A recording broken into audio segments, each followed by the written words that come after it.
Ever get that feeling? You know, like when you hit that buy now button and suddenly you're like, wait a minute, how does this even get to me? It's all shipping estimates and maybe, just maybe, a little duct tape holding the whole system together. Right. You start to wonder if it's all held together with string and a prayer. So today, we are diving deep into this very topic, this fragile world of stuff. We're cracking open Peter S. Goodman's book. It's called NUW, How the World Ran Out of Everything. Because, let's be honest, it kind of feels like we did. It's true. We keep hearing supply chain issues, but this book really gets into the why. You know, it's like we're going behind the scenes to see how it really works or doesn't. And it all starts with the toy maker. Right. Hagen Walker. Which, okay, at first glance, seems a little, I don't know, maybe a little too cheerful for a topic like this, right? We're talking about global systems. Don't let the Elmo dolls fool you. Elmo dolls. Yeah, he makes toys, Hagen Walker. And he's actually the perfect guide because his whole business, it shows you just how interconnected things are. We're talking raw materials, production, everything, all riding on what's happening halfway across the world. That is a lot, riding on some Elmo dolls. Suddenly it feels very high stakes. Yeah, no kidding. But how did we even get here? Like, how did we end up with a system where a toy maker in Mississippi is relying on factories thousands of miles away? That's where things get really interesting. It takes us all the way back, okay? Back to the late 1970s, China. Deng Xiaoping's on the scene, and he basically throws open the doors and says, come on in, let's do business. And everyone listened. Everyone listened. And it wasn't just any business. It was like, come set up shop, tax breaks, cheap labor, you name it. With special economic zones. Exactly. Like Shenzhen, boom, becomes the factory floor for everything. Your toys, your tech gadgets, you name it. It was all coming from there. Okay, so we've got all this stuff being made. But how does it actually get from, say, Shenzhen to, a toy store in Mississippi? We're talking about a massive amount of, well, stuff. You know what changed everything? What?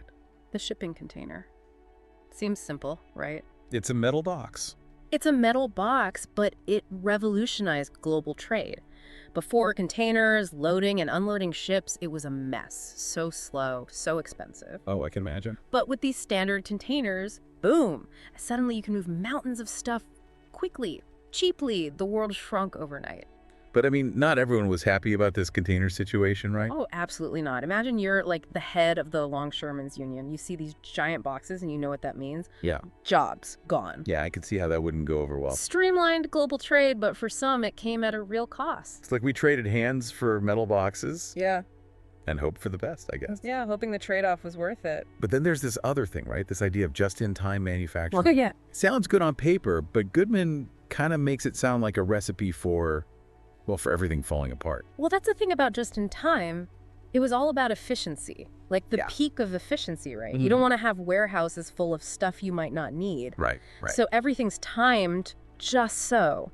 Parts, products, it all arrives exactly when you need it. Sounds great. Sounds great until, something happens. Until the world throws you a curveball. Exactly. Natural disaster, a ship gets stuck, whatever. Suddenly the whole system is like a house of cards. And then the pandemic hits. Oh, boy, yeah. Talk about a curveball. Talk about your just-in-time system going, well, not going at all. Suddenly those empty shelves, they're not just an inconvenience anymore. They're a sign of something much bigger breaking down. It wasn't just factories shutting down, though. Right. It was everything, all at once. The ripple effect. The ripple effect. You had container ships just stuck. Ports were overflowing. And then there was that whole narrative about the port workers, right? Oh, yeah. Lazy port workers, I think, was the phrase that got thrown around a lot. Right. Like they were the problem.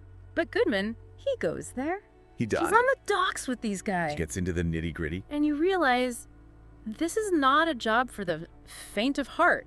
Long hours, tough conditions, even before the pandemic. Yeah, and then you add a pandemic on top of that. Exactly. And it wasn't just the ports. I mean, remember the truck driver shortage? Oh, yeah. Everyone was talking about it. But Goodman makes this point. He's like, was it really a shortage of drivers or a shortage of respect? Oh, that's interesting. Right. You had decades of deregulation, low wages, terrible conditions. Who wants that job? Yeah, you're not exactly lining up for that. No. So, maybe instead of blaming the workers, we should have been asking, why are these jobs, these essential jobs, so bad? Why are they so undesirable? Because somebody's got to do them. And that gets to another thing Goodman digs into, those mega corporations. Right, because it's not just about the workers, it's about the whole system. So we're talking about a system in dire need of, I don't know, maybe a good mechanic. At least a tune-up, right. Because it feels like everything is on the verge of just breaking.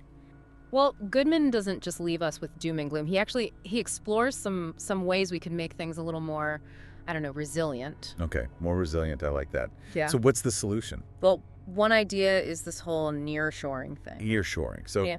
bringing it all back home. Kinda, yeah. It's like, instead of relying on factories, on the other side of the world, companies start looking for options closer to their customers. Makes sense. Cut down on the travel time. Exactly. And it's not just talk, it's actually happening. Goodman talks about this, right? I think he follows Hagen Walker, our toy maker, as he's looking for new spots to set up shop. He does, yeah.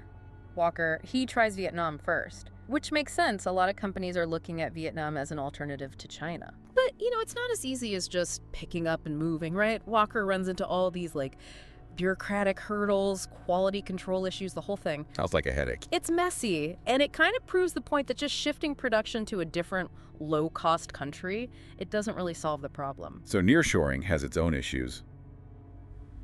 What about bringing manufacturing back to the U.S.? I mean, made in America has a nice ring to it, but is it even possible at this point? It's a good question. Goodman, he really digs into this whole made in America idea, and, well, it's complicated. You've got labor costs here in the U.S.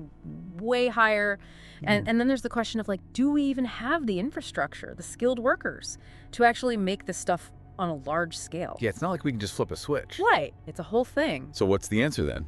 Well, Goodman, he throws out another idea, and it's a big one. Automation.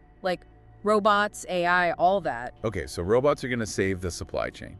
He's not saying that exactly. He's more, cautious about it. Yeah, robots, AI, they can definitely make things more efficient. But there's a whole other side to it. Which is? Jobs. Ah, right. You automate everything, and suddenly you've got a whole lot of people out of work. And we're back to those mega corporations again. It all circles back, doesn't it? He tells this really interesting story about the Charter family. They're cattle ranchers in Montana. I think you remember this. They're struggling, trying to keep their family ranch going, but they're up against these massive meat packing companies. And those companies, they just want efficiency, low prices, the whole thing. They don't care about the little guy. It's a good point. We talk about supply chains, but we forget about the people. The human cost. Right, exactly. And that's really what Goodman wants us to remember. We're so obsessed with cheap stuff, but what are we giving up for it? Yeah. He's not just talking about fixing the supply chain, he's talking about fixing the whole system. So where does that leave us? I think it leaves us with more questions than answers, honestly. But that's okay. It makes you think. Makes you look at that buy now button a little differently, It really does. And maybe, just maybe, it makes us appreciate those people behind the scenes a little bit more. The ones who make sure the world keeps spinning, even when it feels like it's hanging by a thread. That is a great place to leave it. So the system is a mess, but hey, at least we're not alone in wondering how it all works, right? If you want to dive even deeper, check out Peter S. Goodman's book, NUW, How the World Ran Out of Everything. It's a wild ride. We'll catch you in the next deep dive.